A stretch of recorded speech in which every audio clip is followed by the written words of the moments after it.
And how many Christian Arabs? And Muslim Arabs? Okay.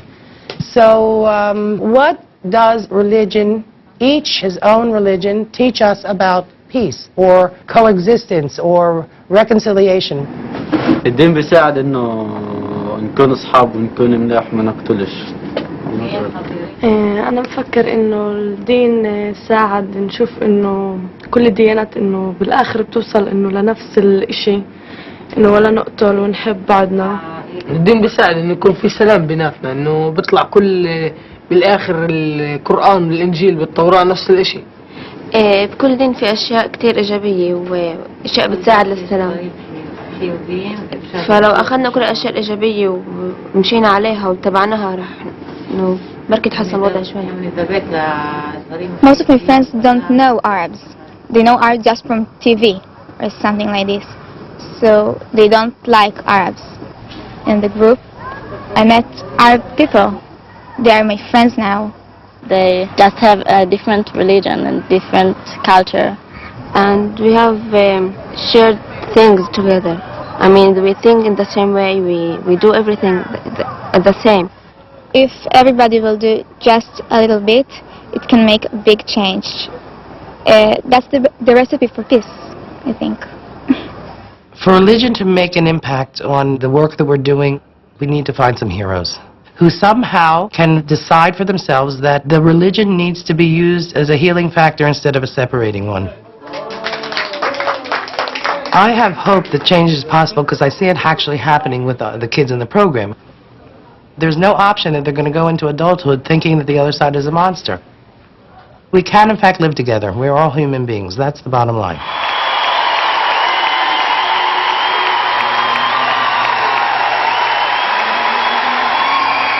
In 2005, Noah and Malise joined forces at a concert to promote peace between Israel and Palestine. I'm Malise. I'm from Israel, and it's a very, very special day for us, for me, to be on the same stage with Noah Salame, my friend, because where we come from, we cannot meet. He needs permits from 2 governments, or I need an armored tank to take me to visit him. So thank you here for bringing us together. Thank you for helping us. Thank you for helping us. Thank you. I am Noor Salame from Bethlehem, Palestine. The reputation of our area that it is a long conflict and a lot of violence. But there are also people working for peace. God created us to live in peace, and He planted peace inside us. Just we have to find it and to live it with others. And I hope that the Middle East one day will be like a garden for peace.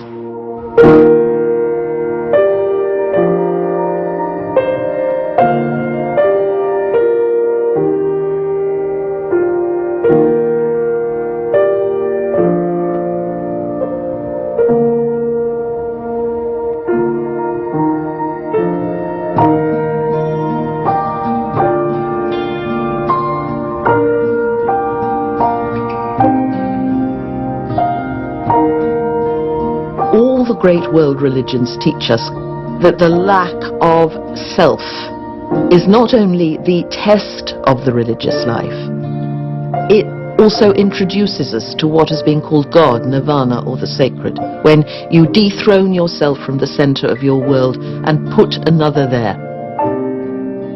It requires us to look into that selfishness that makes us envy other people, that makes us promote ourselves at the expense of others.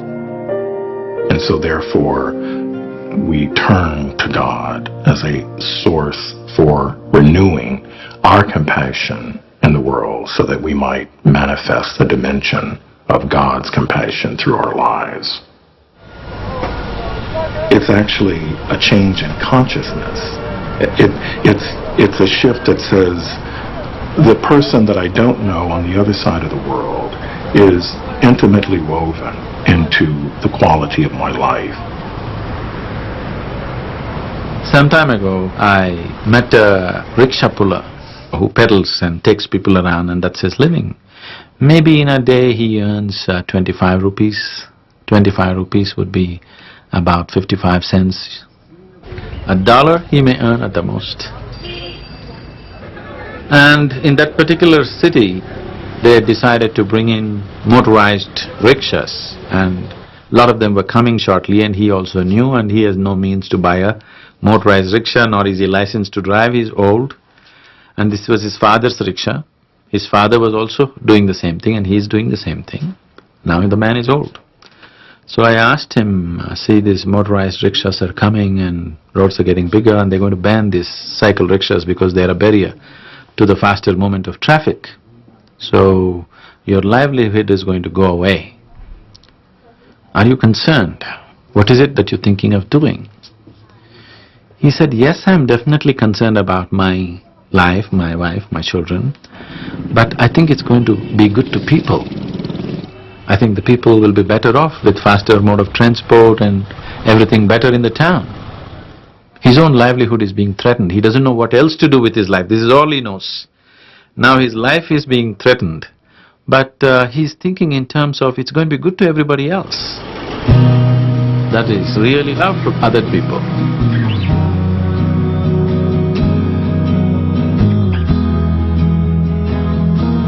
All the religions of the world teach us, even command us, to take care of one another, to feed the hungry, care for the sick, and lift up the poor.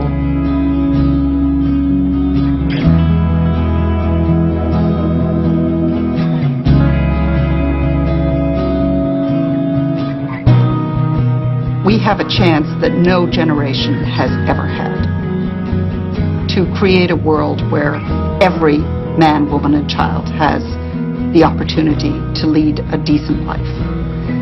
But we are very far from that. You have this very small population, 10% of the world's population, that consumes something like 70–80% of the world's natural resources. Well, you don't have to be religious to know that there's something wrong with that picture. The will of God is that all of his creatures enjoy the benefits of dignity and life.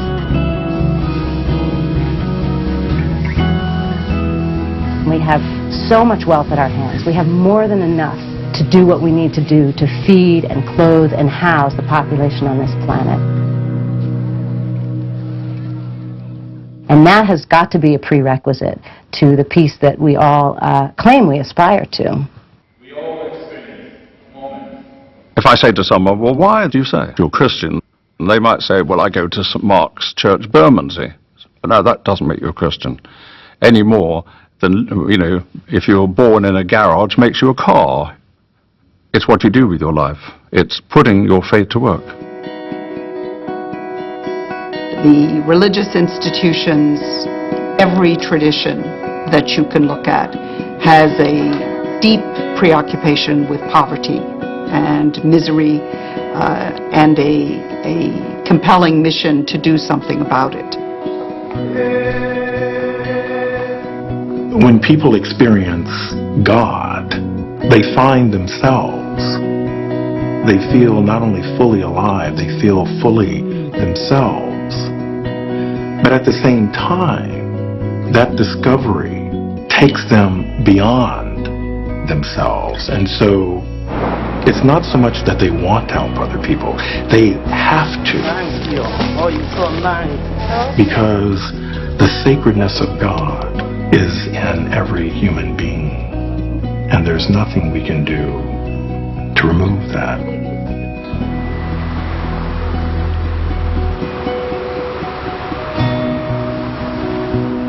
We have to really start translating faith and spirituality and religion into practical actions. We cannot continue praying to God and then not doing anything. If I try to put into practice what I believe, that is going to bring about a positive change, make this world a better world, no matter where I am. And I think that is the greatest thing that can happen in our life, and it is happening in the life of so many people.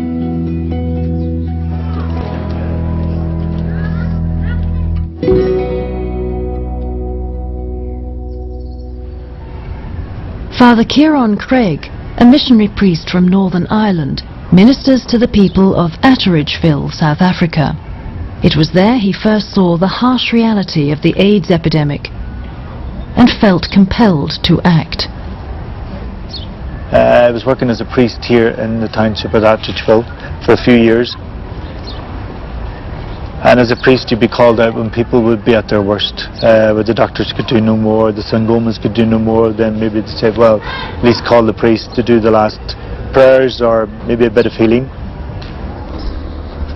And one day I was called out to a guy called Ronald, 50-year-old man, and I was just appalled at the condition he was in. He was dying of AIDS, and his wife was the only one able to look after him, and she also had AIDS. And there'd no running water, no electricity, and the heat and the smell in the shack was dreadful. And I just thought, where's Mother Teresa when you need her? She should be here, or somebody should be here. Somebody needs to do something about this. And I just got a voice back saying, well, you do something about it. So I decided, well, maybe that's a call that I need to answer. And I thought, well, let's try it out.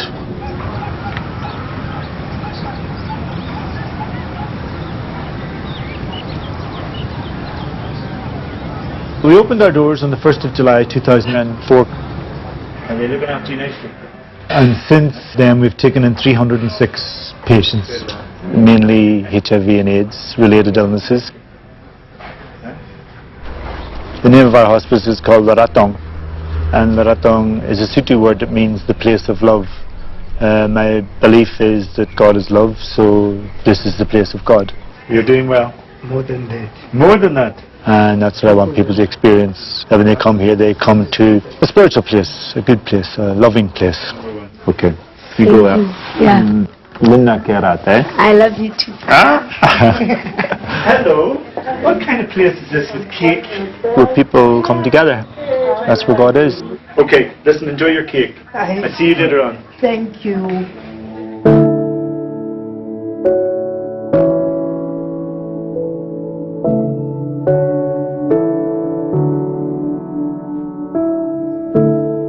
In 2003, Father Craig